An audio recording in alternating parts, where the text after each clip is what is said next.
Hi guys, hope all of you are doing great and I've been getting emails from students कि sir vote में हमने phone जीता है and vote में हमने I got this much scholarship.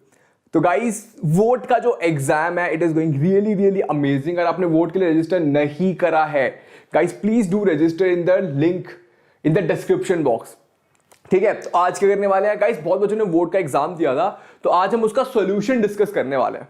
Yes guys, we are going to discuss vote question paper and solution of 28 March. Biology के जो question आए थे ना, तो गाइस वो वाले क्वेश्चन हम डिस्कस करेंगे जो 28 मार्च को आए थे. गाइस बहुत ही मतलब इजी क्वेश्चन आए थे. इजी इन द सेंस मतलब जिन्होंने मेरे से पढ़ा तो they would have done it really good, है ना. कैसा लगा आपको बताओ, मुझे बताओ कैसा पेपर आया था वोट का. Yes guys, there are many students जो क्लास 9 से 10th में आए हैं जो कि 10th में ज्वाइन करना चाहते हैं वेदांतु को, है ना बेटा. Please do give vote because आपको वोट में डिस्काउंट मिल सकता है. You can get heavy discount on the courses on Vedantu. Okay, very good. तो guys we will do discuss questions today and before that let's do some motivation. Every day is a day you have never seen before. मतलब हर दिन नया होता है, ठीक है. पिछले जो गलतियां हुई हैं उसको नए दिन में नहीं लाना. Okay, stay confident, believe in yourself and stay positive moving forward. Yes, ठीक है. तो आर यू गाइस रेडी? तो this is the first question which we had got. Guys बहुत ही अमेजिंग क्वेश्चंस थे. अगर आप क्लास 10th में हो तो please do go through this. बहुत ही अमेजिंग क्वेश्चन है, बहुत मजा आएगा करने में. ठीक है, साथ में करते हैं, है ना. क्वेश्चन कहता है कि भैया आपने वेदांतु के लॉन्ग टर्म कोर्स में एनरोल कर दिया. क्या आपने करा है? मुझे बताओ कितने बच्चों ने लॉन्ग टर्म कोर्स में एनरोल करा है कि नहीं करा. यस बताओ मुझे. एक और सवाल बहुत सारे बच्चे पूछ रहे थे मुझे कि सर क्या आप लॉन्ग टर्म बैच पढ़ा रहे हो 9th और 10th का. यस गाइस, मेरा बैच अभी स्टार्ट नहीं हुआ है. I am definitely gonna teach 9th and 10th का बैच. मुझे बहुत सारे मेल आ रहे थे तो मैंने उसको एस्केलेट करा. मैंने अपने मैनेजर को बताया तो दे वर लाइक कि हाँ आपको एक लॉन्ग टर्म कोर्स डेफिनेटली आने वाला है और जब डेट आती है मैं आपको बता दूंगा. ठीक है. यस गाइस, तो यार do not worry, I will be teaching 10th class and I will be teaching class 9th. Okay, CBSE in the long term. Okay, very good. तो आपने लॉन्ग टर्म कोर्स में एनरोल करा और हमसे पढ़ रहे थे. ठीक है.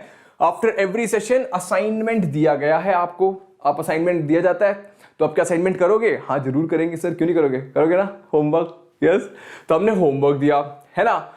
One of the assignment on respiration, एक असाइनमेंट था रेस्पिरेशन पे भैया. उसमें एक सवाल पूछा था which of the following statement are correct about respiration. मतलब कौन सा सही है. ओके सर, पढ़ के देखें इसको. हाँ वेरी गुड, देखते हैं. The energy released during cellular respiration is immediately used to synthesize molecule called as ATP which is used to fuel the other activities of the cell. ये क्या कह रहा है? कह रहा है भैया जो सेलुलर रेस्पिरेशन जो एनर्जी निकलती है ना उसको हम ATP में कन्वर्ट कर लेते हैं और ये ATP यूज होती है सारी अदर एक्टिविटीज करने में. तो क्या ये सही है बच्चों? क्या ये सही बात है? क्या ये जो कह रहे हैं सही है? यस गाइस, ये एग्जैक्टली सही है ना. जो एनर्जी बनती है वो एटीपी की फॉर्म में स्टोर होती है और उसको यूज करके हम बाकी चीजें करते हैं. हाँ सर ये तो सही है. ठीक है. अब दूसरा कह रहा है break down of pyruvate using oxygen. जो पाइरुवेट को हम तोड़ते हैं, we break it down using oxygen, है ना, टेक्स प्लेस इन क्लोरोप्लास्ट. भैया पाइरुवेट को ब्रेक करना ऑक्सीजन से वो क्या होता है? That is respiration. क्या रेस्पिरेशन क्लोरोप्लास्ट में होता है? नहीं सर, रेस्पिरेशन क्लोरोप्लास्ट में होता. तो कहां होता है? Do let me no guys, कहां पे होता है रेस्पिरेशन? बताओ कमेंट बॉक्स में, बताओ मुझे कहां होता है respiration. Yes exactly, respiration happens in the mitochondria. ठीक है, माइटोकॉन्ड्रिया. ठीक है, माइटोकॉन्ड्रिया. ओके, तो respiration happens in guys mitochondria. तो क्या ये सही है? No, this statement is wrong. Okay, first is right, second statement is wrong. Let's see the third one. ठीक है, फर्स्ट राइट है ना, सेकेंड स्टेटमेंट रॉन्ग है. सेकेंड स्टेटमेंट रॉन्ग है तो ये तो हो नहीं सकता आंसर, ये भी नहीं हो सकता. फर्स्ट राइट है, ठीक है, अब देख लेते हैं. चलो third statement, plant exchange gases through stomata, carbon dioxide oxygen exchange bye transpiration. Guys transpiration क्या होता है पहले बताओ मुझे. It is loss of water from the surface of the leaves in the form of water vapour. जब leaf पे से water vapour निकलता है इसको कहते हैं गाइस हम, यस, जब लीफ में से वाटर वेपर निकलता है इसको कहते हैं हम ट्रांसपीरेशन. तो क्या ये सही है? वाटर निकल रहा है, नो, ये कह रहा है कि कार्बन डाइऑक्साइड ऑक्सीजन को निकल को ट्रांसमिशन कहते हैं। क्या सही है? ये तो बहुत गलत है, this is very wrong, right?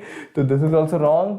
Fourth में भी पढ़ लेते हैं। Respiratory pigment in is haemoglobin in humans which is very high affinity for oxygen.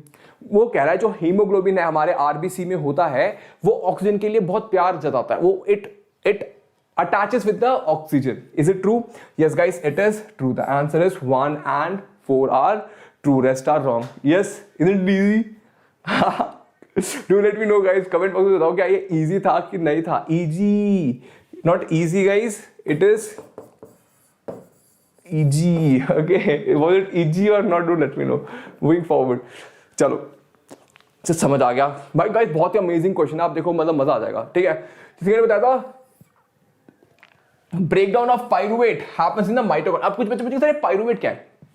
बेटा देखो, जो आप खाना खाते हो ना, द ग्लूकोज खाते हो आप, ग्लूकोज बेटा ब्रेक होता है पाइरुवेट में, और ये पाइरुवेट ब्रेक होता है CO2 plus H2O plus energy में। समझे? ग्लूकोज किस में ब्रेक हुआ? पाइरुवेट में। फिर पाइरुवेट किस में ब्रेक हुआ? Carbon dioxide, water and energy. ठीक है, तो the first step of respiration, मतलब व्हाट इज रेस्पिरेशन? इसमें ग्लूकोज को हम ब्रेक करके एनर्जी बनाते हैं इन फॉर्म ऑफ ATP। तो बीच में एक प्रोडक्ट बनता है पाइरुवेट, ठीक है? तो ये था इस प्रोसेस को, तो glucose is converted to pyruvate, इसको कहते हैं हम ग्लाइकोलिसिस। क्या कहते हैं इसको? इसको कहते हैं हम ग्लाइकोलिसिस, ठीक है? और फिर जब ये होता है इसको क्या कहते हैं गाइस? यस, इसको कहते हैं हम गाइस क्रेब्स साइकिल, ठीक है? इसको कहते हैं क्रेब्स साइकिल। मतलब ये पूरा glycolysis plus Krebs cycle is respiration. समझ पा रहे हो बातों को? वेरी गुड, है ना? तो ये हमने बता दिया, ठीक है sir. Plant exchange carbon dioxide oxygen by diffusion. Diffusion से कार्बन डाइऑक्साइड, बाहर से कार्बन डाइऑक्साइड प्लांट के अंदर क्यों आता है? क्योंकि बाहर कार्बन डाइऑक्साइड ज्यादा है, प्लांट के अंदर कम है, तो कार्बन डाइऑक्साइड अंदर आ जाता है, ठीक है? ये होता है। आगे चलते हैं। वेरी गुड सर, आगे चलो। बहुत ही अमेजिंग सा क्वेश्चन है guys.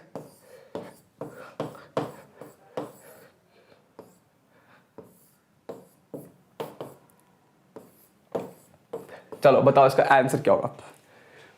Kunal and Uma discuss कर रहे थे, कुणाल है एंड उमा है, डिस्कस कर रहे थे कि भैया विजडम टूथ क्या होता है, सॉरी वेस्टिजियल ऑर्गन क्या होता है ना? उन्होंने देखा माइक्रो कॉन्सेप्ट वेदांतु की ऐप पे और यूट्यूब चैनल पे। गाइस वेदांतु का यूट्यूब चैनल जो आप देख रहे हो 9th and 10th, उसको सब्सक्राइब करो, बहुत ही अमेजिंग सा चैनल है। एंड यस, उन्होंने यूट्यूब चैनल पे देखा। उमा बोली, Uma has challenged you to choose the statement which is false about the wisdom tooth. पहली बात तो बताओ वेस्टिजियल ऑर्गन क्या होता है? बेटा वेस्टिजियल ऑर्गन वो वाले ऑर्गन होते हैं जो आपके एंसेस्टर्स में फंक्शनल थे बट आप में फंक्शनल नहीं है। आप कहोगे सर आपका मतलब एंसेस्टर मतलब मेरे दादा दादी?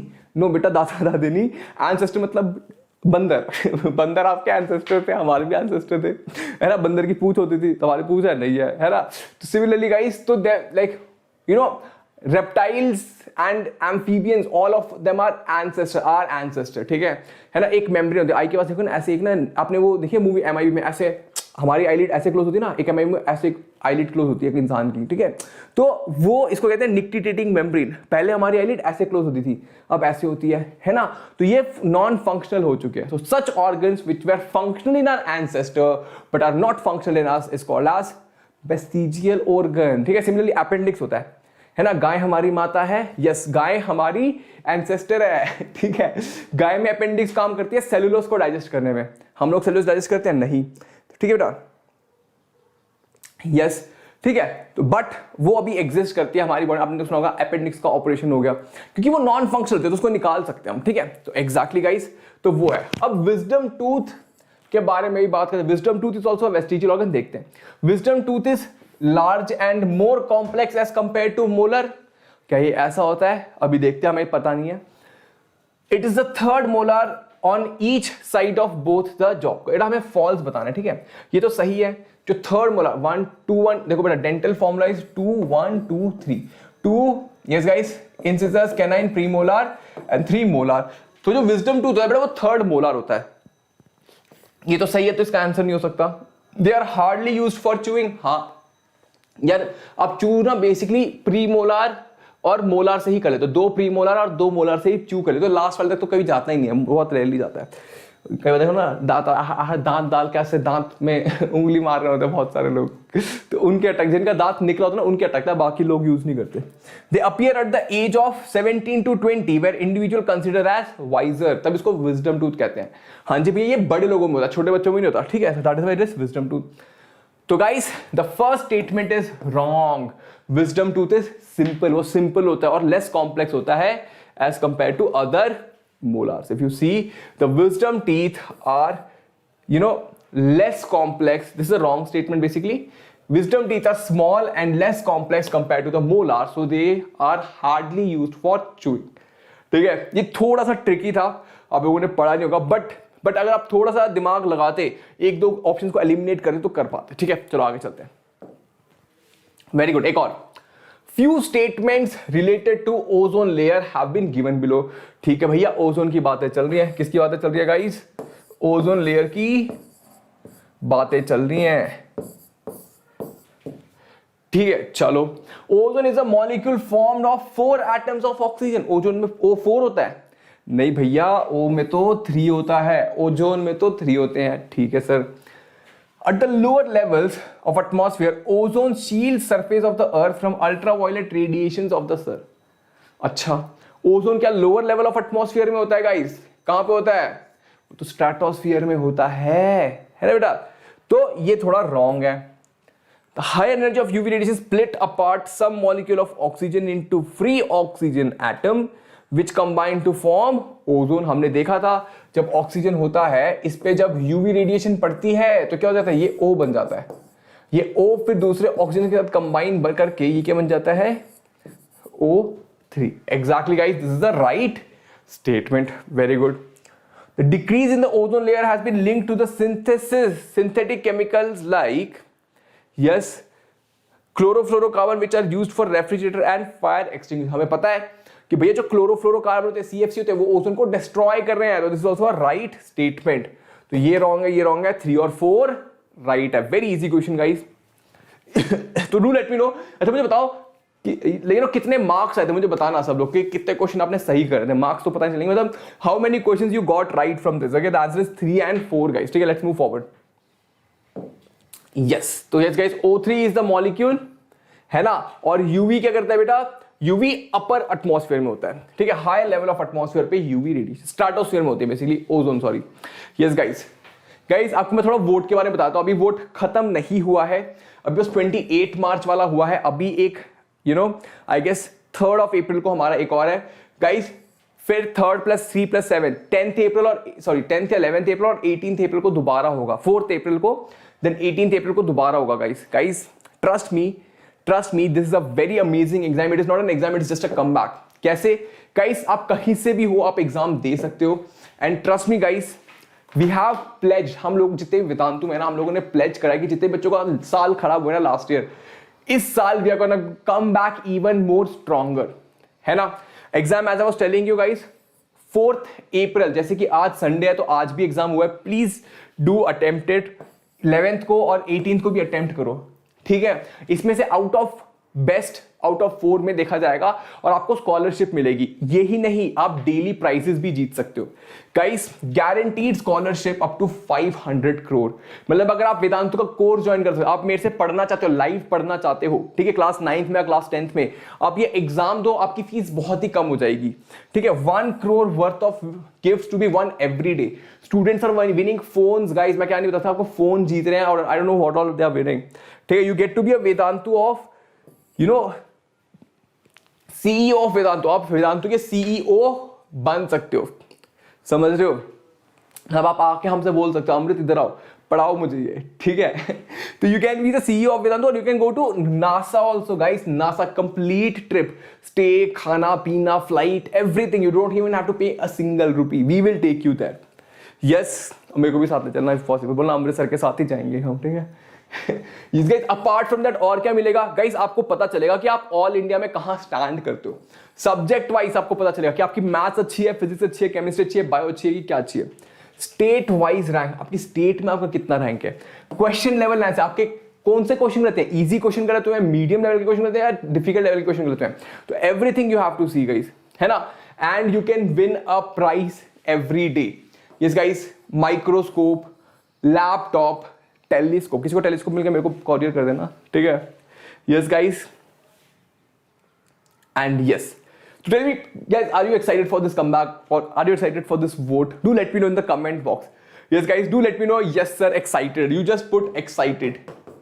Yes guys, in the comment box put excited. I will see the comments, I will like it. Hera beta. Yes, moving forward, how do you register for it guys? आपको क्या करना है guys, आप वेदांतु का ऐप डाउनलोड करो या फिर आप vedantu.com/vote, vedantu.com/vote पे आप टाइप करो अपने ब्राउजर पे और आप यहाँ पे आ जाओगे guys. You can register for vote. आपका गाइस रजिस्टर फॉर वोट ये वाला खुल जाएगा, ठीक है। Download the Vedantu live learning app या फिर vedantu.com पे जाओ, आपका ये खुल जाएगा गाइस। यहाँ पे अपनी डिटेल्स डालो, नेम, यहाँ पे अपना नेम डालो, ठीक है, ग्रेड डालो, सीबीएसई या आईसीएसई, सीबीएसई कौन से साल में देने वाले, 2021 में, 2022 में, ठीक है। आपका वोटर आईडी बनेगा, मतलब जैसे कि मम्मी पापा का वोटर आईडी है ना, अभी एग्जाम वोटिंग चल रही है, तो वैसा वोटर आईडी आपका बनेगा, ठीक है। You can choose the exam date और VOT date to be precise. ये तो निकल चुका है, आप 4 तारीख को दे सकते हो, 11 तारीख को, संडे को भी दे सकते हो। यस गाइस, आप सारे दिन भी दे सकते हो, समझ रहे हो। Yes guys, these are the weekly challenges. रोज खेलो, रोज वेदांतु के ऐप पे और खेलो, and guys you can win all these amazing gifts, ठीक है। Trust me, there are many gifts. And yes guys, what is the pattern? MAT exam होता है, सैट 35 क्वेश्चन होते हैं गाइस, +4 -1 90 मिनट्स, 1.5 आवर्स में आपको 70 क्वेश्चन करने हैं, ठीक है। तो लाइकवाइज, एंड आप अपने स्क्वाड के साथ भी गाइस, स्क्वाड के साथ खेल सकते हो, मतलब आप 4 लोग मिलके एक अपना स्क्वाड बना लो और खेलो। And guys, if you win a prize, all 4 of you will get a phone, all 4 of you will get a laptop, likewise, समझ रहे हो। Yes guys, create your squad and yes guys, you can win big. अकेले खेलने से अच्छा squad बना के खेलो, जीतो, टीम में आके जीतो, ठीक है। तो guys tell me in the comment box कौन कौन वोट के लिए रजिस्टर करेगा guys. Right, I will register, I will yes guys, right I will in the comment box और the chat box and do let me know कि आपने vote register करा के रहे, ठीक है। यस, चलो नेक्स्ट क्वेश्चन करते हैं। You are a teaching assistant for a day on the doubt solving app. बेटा आपको पता है, आपकी हमारे क्लास में मैं पढ़ा रहा हूँ ना, साथ में टीचिंग असिस्टेंट भी होते हैं जो आपके डाउट सॉल्व करते हैं, तो आप वो हो। Help your batchmate in picking the incorrect statement. Incorrect statement बताओ। अच्छा ठीक है sir. Antibody can not cross placenta from mother to fetus, मतलब मैं मम्मी हूं, मेरा बच्चा है, तो मेरे प्लेसेंटा से बच्चे के पास एंटीबॉडी नहीं जा सकता। ऐसा होता है? नहीं, एंटीबॉडी जाता है, तभी तो मदर बच्चे को प्रोटेक्ट कर पाती है, ठीक है। तो ये तो रॉन्ग है। Fetal part of the placenta consist of the cells of the chorion which produce projections called as chorionic villi. जो फीटस है और प्लेसेंटा है ना बेटा, वो एक विलाई बनाते हैं जो मदर की यूट्रस में ऐसे, मतलब देखो मान लो ये बच्चा है,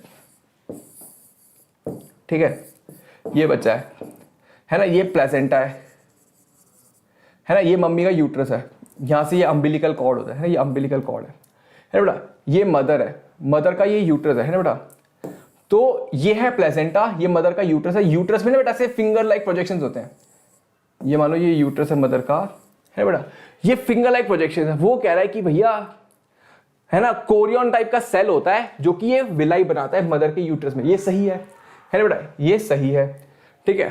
तो ये this is a right statement. Placenta allows the exchange of material between the mother and the fetus, this is also right. Placenta secrete, मतलब प्लेसेंटा करता है मदर से बच्चे को खाना लेके आता है, वेस्ट मटेरियल को रिमूव करता है बच्चे में से, तो it's a connection between the mother and the cell. Placenta hormone भी बनाता है, ये प्लेसेंटा बेटा, ये टिश्यू है प्लेसेंटा। बच्चों को लगता है ये प्लेसेंटा है, नो, ये अम्बिलिकल कॉर्ड होता है। ये क्या होता है? Umbilical cord. प्लेसेंटा क्या होता है? ये वाला टिश्यू यहां पे जो यूट्रस से लगा होता है, ठीक है। प्लेसेंटा क्या करता है बेटा? एक हॉर्मोन्स बनाता है। प्लेसेंटा क्या करता है? हॉर्मोन्स बनाता है which is required for, placenta hormones बनाता है जो बच्चे की हेल्थ के लिए बहुत ही जरूरी होता है। Placenta produces hormone which is necessary for the health of the baby. Yes, do you understand this? Placenta secretes pregnancy hormone required for supporting the fetal growth and metabolic in the mother's body. मतलब ये hormones बनाता है जो support करता है fetus को भी और mother की body को भी। तो these 3 statements are right. The first statement is wrong. Yes, कितने बच्चों ने सही हुआ ये बोलो बताओ। थोड़ा सा डिफिकल्ट था क्योंकि आपने कोरियन कभी सुना नहीं होगा, है ना, आपने ये वाली चीजें सुनी नहीं होंगी, बट गाइस आपको ये तो पता होना चाहिए था कि ये रॉन्ग है पक्का, ठीक है। You should have done this right. Next one है ना, placenta transfers antibodies to the fetus, है ना, provides protection to the baby, है ना बेटा। आपको पता है एक और बात, जब मदर ना मिल्क फीड करती है बच्चे को, मम्मी ब्रेस्ट फीड करती है ना, तो क्या होता है उस मिल्क में भी एंटीबॉडीज होते हैं जो बच्चे को प्रोटेक्ट करते हैं, समझ पा रहे हो। तभी कहते हैं you know a newborn baby must be breast feed, उसको ब्रेस्ट फीडिंग बहुत ही ज्यादा इंपॉर्टेंट होती है ना। Great. Your Tatva booklet explains SPF grades for creams and lotion, SPF 50 SPF 70 होते ना, है ना ऐसे। तो यार what happens when we get expose to ultraviolet rays for longer period of time, मतलब SPF 50 है ना, वो मतलब प्रोटेक्शन होता है बेटा, वो प्रोटेक्शन कितना प्रोटेक्ट करती है उसके हिसाब से SPF होता है, ठीक है। अब वो पूछ रहे हैं कि अल्ट्रावायलेट रेज में अगर आप लॉन्ग टाइम से एक्सपोज हो जाते हैं तो क्या होता है। हम लोशन क्यों लगाते हैं, सनस्क्रीन लोशन क्यों लगाते हैं, हम इसलिए लगाते हैं ताकि हम सन की रेस से बचें, है ना। वो पूछा अगर ज्यादा देर एक्सपोज हो गए तो क्या दिक्कत होगी, क्या दिक्कत होगी, चलो देखते हैं। पेप्टिक अल्सर होगा, पेप्टिक मतलब बेटा स्टमक में अल्सर, और skin cancer, peptic ulcer stomach में थोड़ी ना कुछ होगा। कैटरैक्ट एंड स्किन कैंसर, बेटा स्किन कैंसर तो हो सकता है। कैटरैक्ट होता है जो आंखों के सामने एक मेम्ब्रेन बन जाती है, तो this can also happen. Asthma तो नहीं होता, ल्यूकेमिया निमोनिया ये भी नहीं होता। तो guys answer is cataract and skin cancer होता है अगर आप अल्ट्रावायलेट रेडिएशन से एक्सपोज हो जाते हो। एक और चीज मुझे बताओ, SPF का फुल फॉर्म क्या है, बच्चे मुझे बताएंगे कमेंट बॉक्स में, ठीक है। Do let me no comment box में कि SPF का फुल फॉर्म कहा बताओगे नहीं बताओगे बच्चा लोग तो do let me no in the comment box what is the full form of SPF, okay. Yes, too much exposure of ultraviolet radiation causes cataract and skin cancer. Very good, one more very good question, बहुत मजा आएगा इसमें। After attending workshop of natural resources, our responsibilities on the Vedantu platform, Ravi inspire हो गया। रवि बोला हम बचाएंगे अर्थवा को, हम बचाएंगे अर्थवा को। हम बोला ठीक है। Friendly activities, help Ravi to select eco friendly activities from the above. अच्छा, इसमें से इको फ्रेंडली एक्टिविटीज बताओ। ये ई है रवि, रवि बचाना चाहता है अर्थ को। ई है रवि का मस्कल, रवि बचाना चाहता है अर्थ को। रवि बोला हम अर्थ को बचाएंगे, तो इसकी हेल्प करो। इसमें से इको फ्रेंडली एक्टिविटी क्या है, वॉकिंग एंड साइकिलिंग, हाँ ये तो इको फ्रेंडली है, कार यूज नहीं कर रहा, रवि बहुत अच्छा बच्चा है। टेकिंग स्टेयर्स इंस्टेड ऑफ, ये भी बहुत अच्छी बात है ना बेटा। यूजिंग पॉलिथीन, ओहो नो नो नो, पॉलिथीन हम यूज नहीं करेंगे, इको फ्रेंडली नहीं है। हार्वेस्टिंग रेन वाटर, ये भी बहुत अच्छी बात है ना। Keeping lights on in unoccupied room, oh my God very wrong, ये भी नहीं करेंगे, ठीक है। तो 1 2 एंड 4, ये तो बहुत इजी था, रवि के लिए भी इजी था और आपके लिए भी इजी होना चाहिए, if I am not wrong, ठीक है। Yes guys, eco friendly activities क्या होती है, जो कि एनवायरनमेंट के लिए अच्छी होती है, ठीक है, जिसमें आप फॉसिल फ्यूल को कम बर्न करो, लाइट वगैरह सेव करो, तो इसको कहते हैं eco friendly activities. Very good. अब नेक्स्ट वन, ये है बच्चा,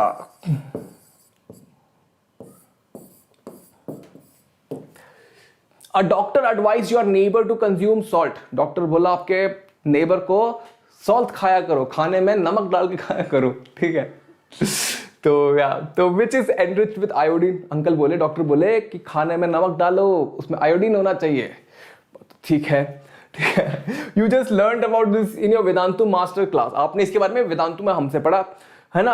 अब बताओ आप अपने नेबर को क्यों बताओगे, नेबर आके आपसे पूछता है हम का डॉक्टर बोले हैं, ये है आपका नेबर, ठीक है, ये है आपके नेबर, ये बोले हमका डॉक्टर अंकल बोले कि नमक खाया करो, आयोडीन वाला नमक खाया करो, क्यों बोले ऐसा, तो आप बताओगे इनको, आप समझाओगे, अरे बुद्धू आयोडीन वाला नमक क्यों खाना चाहिए, बताओ इनको, बताओ क्यों खाना चाहिए, बताओ। To prevent high blood pressure, नहीं, नमक खाने से ब्लड प्रेशर होता है। To stabilize testosterone level, no, testosterone का तो मेल हार्मोन है, उसके लेवल के लिए आपको आयोडीन चाहिए, तो नहीं, उसके लिए तो नहीं चाहिए होता। To prevent enlargement of thyroid gland, हाँ बेटा, थायराइड ग्लैंड बेटा ये जो होता है ना, इसकी वर्किंग के लिए आयोडीन चाहिए होता है, ठीक है। थायराइड ग्लैंड प्रोड्यूसेस थायरॉक्सिन, जिसके लिए हमें आयोडीन चाहिए होता है। तो अगर आप आयोडीन नहीं खाते हो तो थायराइड ग्लैंड ऐसे स्वेल कर जाता है, ठीक है। तो yes, that is why this is the answer. Stabilize blood sugar, no, है ना। तभी बेटा आपने देखा होगा हिली एरियाज में जो लोग होते हैं ना, उनको गॉइटर, इसको कहते हैं गॉइटर, जब आपका थायराइड ग्लैंड स्वेल कर जाता है, it is called as goitre. जो हिली एरियाज में लोग होते हैं ना, है ना, उनका क्या होता है, उनके सॉइल में ना आयोडीन कम होता है, तो their food has less iodine, इसलिए जो हिली एरिया में लोग होते हैं उनको गॉइटर बहुत ज्यादा होता है, उनका स्वेल कर जाता था, ठीक है। So that's the answer. Very good, आपने बहुत बढ़िया समझाया अपने फ्रेंड को, आपके फ्रेंड बहुत हैप्पी हो गए, आपकी फ्रेंड ऐसे सड़े हुए मुंह से अब एकदम हैप्पी फेस हो गए, ठीक है। Moving forward, Thyroid is a gland present at the base of your neck. यहाँ पे होता है guys. It becomes enlarged and condition is called as goiter. अगर आप आयोडीन नहीं खाते हो तो ये सूज जाता है. ठीक है, next one. Oops. So guys, that's it for today. I guess बहुत easy थे यार questions if I'm not wrong. Yes, questions were very easy. Yes, do let me know. Yes guys, so yeah, guys do not forget to subscribe to this channel, है ना? Subscribe to our channel. You can follow us on Instagram. You can follow us on Instagram also. My ID is, so guys, my ID is Amrit_RJ. My Insta ID is Amrit_RJ. And guys, also there is one more channel, that is NCRT class 11th and 12th. Guys, there is one channel called as NCRT, Vedantu NCRT 11th and 12th. जो भी बच्चे class 10 से 11 12 में जा रहे हैं, guys, do not forget to watch this channel and subscribe to it, right? तो guys, that's it from my end. Do let me know in the comment box कि आपने वोट दिया कि नहीं. क्या आपने वोट दिया है? नहीं दिया तो मुझे जल्दी से जाकर रजिस्टर करो और दो. Do not forget to subscribe, like and share with your friends, guys. आज हमने बहुत ही awesome questions करे. I hope you enjoyed. Do let me know in the comment box कि सेशन कैसा लगा. Keep smiling and bye bye. Have a great day, guys.